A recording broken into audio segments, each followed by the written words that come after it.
Hello friend, welcome to Akhil 05 painting চ্যানেলে তোমাদের স্বাগতম। অন্য দিনের মতন আমি আজও আর একটা নতুন ভিডিও নিয়ে হাজির হয়েছি। তোমরা স্ক্রিনের মধ্যে দেখতে পাচ্ছ আমি একটি নদীর সিনারি আঁকছি। একটা নদীর ধারে একটা খেজুর গাছ রাখা আছে এবং গাছের তলায় কিছু পাথর আছে এবং নৌকা আছে, দিগন্ত আকাশ এইসব আছে। তোমরা দেখো আমি সিনারিটা আঁকছি। আমি তোমাদের সুবিধার্থে আমি আগে থেকে পেন্সিল দিয়ে ড্রয়িং করে রেখে দিয়েছিলাম। এরপর আমি কালো মার্কার পেন দিয়ে সেটাকে করছি যাতে তোমরা ভালোভাবে বুঝতে পারো। দেখো আমার আঁকাটা নৌকাটা হয়ে গেছে, গাছটা পাথরটা হয়ে গেছে। এবার দূরের যে জমিটা আছে সেই জমিটা সাইডের ডান সাইডের জমিটা করলাম। জমিটা করার পর এবং গাছের পাতাগুলো করছি।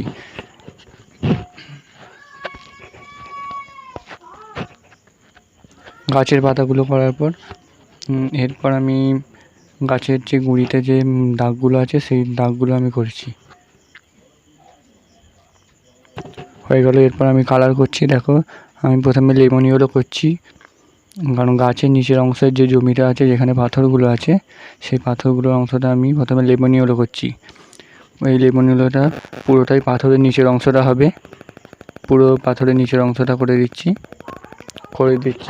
করে দেওয়ার পর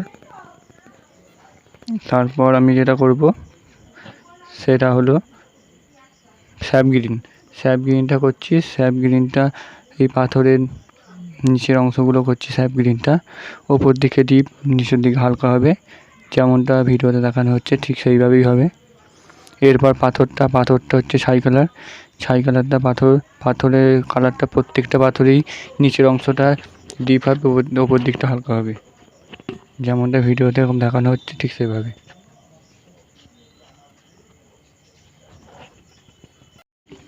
তারপর পাথরের ওপরের অংশগুলো কিছুটা ইয়েলো কালার হবে, সেই ইয়েলো কালারগুলো দিচ্ছি এবং কিছু কিছু জায়গাটা স্যাপ গ্রিনও হবে, সেই স্যাপ গ্রিনগুলো দিচ্ছি। স্যাপ গ্রিনগুলো দেওয়া হয়ে গেল। এরপর যে রঙটা করব সেটা হলো জমিটা প্রথমে লেমন ইয়েলো হবে। জমির মানে জলের ধারের অংশটা লেমন ইয়েলো হবে, তারপর স্যাপ গ্রিন হবে, নিচে থেকে ডিপ হয়ে ওপরটা হালকা স্যাপ গ্রিন, নিচে ডিপ হয়ে ওপরটা হালকা। এরপর আর একটু ভালো করে মিলিয়ে দিতে হবে, আর লেমন ইয়েলোটা আর একটু কিছুটা দূর পর্যন্ত দিয়ে দিতে হবে। আমার মোটামুটি জমিটা হয়ে গেল। এরপর জমির উপরের অংশটা কিছু ঘাস হবে, সেটা ওই স্যাপ গ্রিন দিয়েই হবে। ঘাসটা যেভাবে করছি ঠিক সেইভাবে করতে হবে। এই ঘাসগুলো হচ্ছে ঘাসগুলো ঠিক ঘন এবং ওপর দিকটা হালকা, ঠিক সেইভাবেই হবে ঘাসগুলো।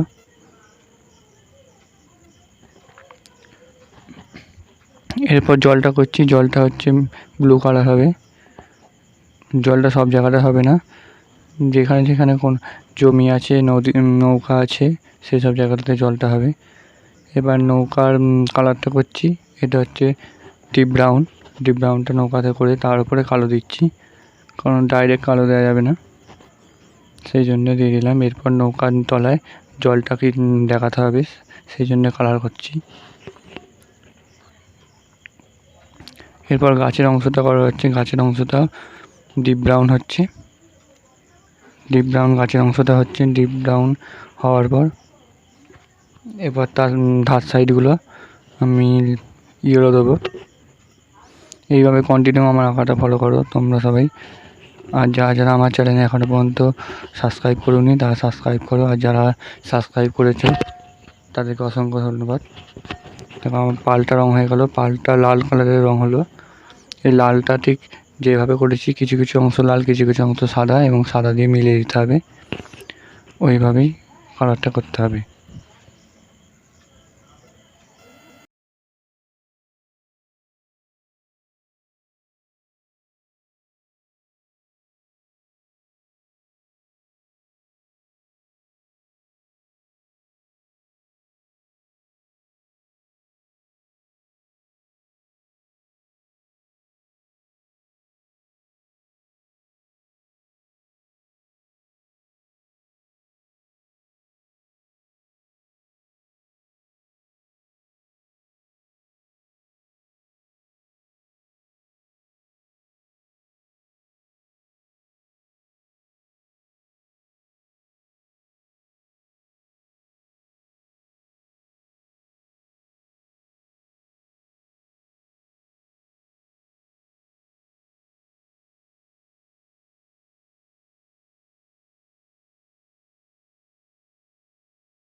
দেখো বন্ধুরা, আমার রঙটা পুরোপুরি কমপ্লিট হয়ে গেছে।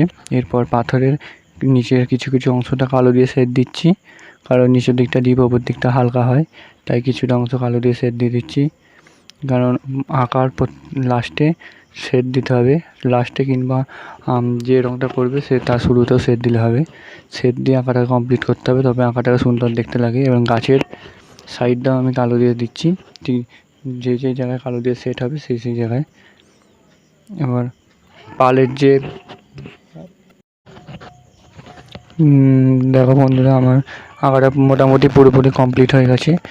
এই আঁকাটা দেখার জন্য অসংখ্য ধন্যবাদ।